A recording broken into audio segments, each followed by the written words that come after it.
नमस्कार. मराठी क्लासिक निटिंगमध्ये आपले खूप खूप स्वागत आहे. या व्हिडिओमध्ये ही जी वीण आहे ती कशी विणायची हे आपण शिकणार आहोत. ही वीण रिव्हर्सेबल आहे. ही वीण दोन्ही बाजूनी एकसारखी दिसते. हे पहा. ह्या डिझाईनचं एक वैशिष्ट्य म्हणजे खालच्या बाजूने हे अगदी काटेकोर नागमोड दिसते किंवा अगदी क्लिअर दिसते. तर सुरुवात करूया. कृपया व्हिडिओला लाईक करा, शेअर करा, सबस्क्राईब करा, हाईप करा. ही वीण विणायला अगदी सोपी आहे.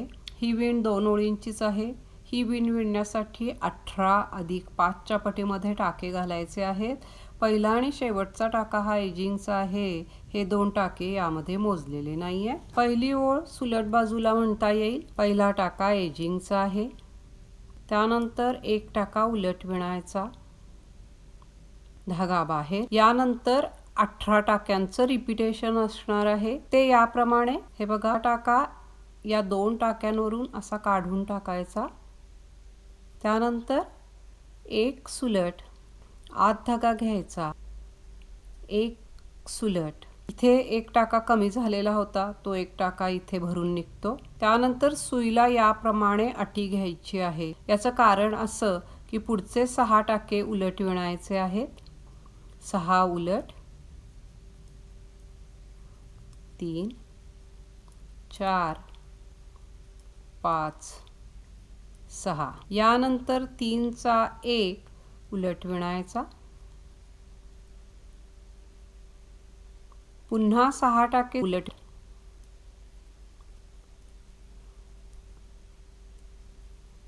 4 5 आणि 6. हेच 18 टाक्यांचं रिपीटेशन पुन्हा पुन्हा शेवटपर्यंत, शेवटचे 4 टाके उरेपर्यंत करायचं आहे. इथे धागा आतच ठेवायचा आहे. हे या रिपीटेशन मध्येच असणार आहे. शेवटचे 6 टाके विणले की धागा आतमध्येच ठेवायचा. आता रिपीटेशन पुन्हा सुरू होईल. तिसरा टाका या 2 टाक्यांवरून काढून टाकायचा. धागा आतमध्येच असेल. एक सुलट, आत धागा घ्यायचा, एक सुलट. पुन्हा याप्रमाणे अटी घ्यायची. 6 टाके उलट,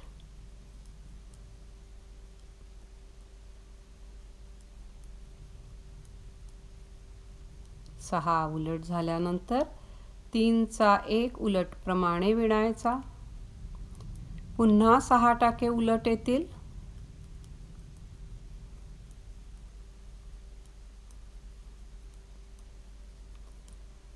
धागा आत ठेवायचा. धागा आत ठेवायचा म्हणजेच ही अटी असणार आहे. इथे रिपीटेशन संपलेलं आहे. रिपीटेशन नंतरचे हे 4 टाके याप्रमाणे विणायचे. तिसरा टाका या 2 टाक्यांवरून काढून टाकायचा.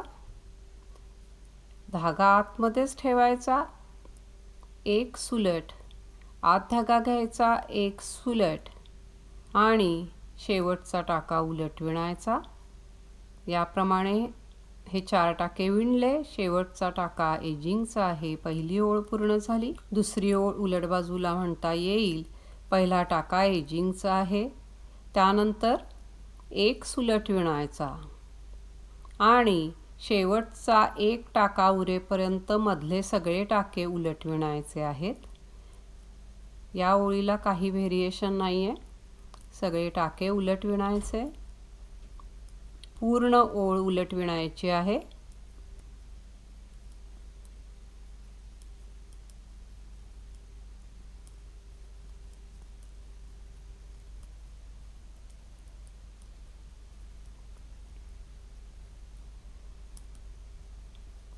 पूर्ण ओळ उलट विणली.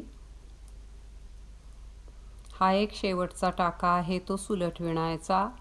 त्यानंतरचा टाका एजिंगचा आहे. दुसरी ओळ पूर्ण झाली. याच 2 ओळी पुन्हा पुन्हा विणल्या की ही सुंदर डिझाईन तयार होते. ही जी एजिंग आहे ती अतिशय नीटनेटकी दिसते, शार्प दिसते. ही वीण विणायला अगदी सोपी आहे. लक्षात ठेवायला पण सोपी आहे. ही वीण बॉर्डर म्हणून किंवा रिब म्हणून सुद्धा वापरता येईल. डिझायनर बॉर्डर म्हणून सुद्धा ह्याचा आपल्याला वापर करता येईल. खालच्या बाजूला ही वीण घालून तुम्ही वर दुसरी वीण घालून फॅन्सी विणकाम करू शकता किंवा इथूनच सुरुवात करून डायरेक्ट ही वीण म्हणून सुद्धा वापरता येईल.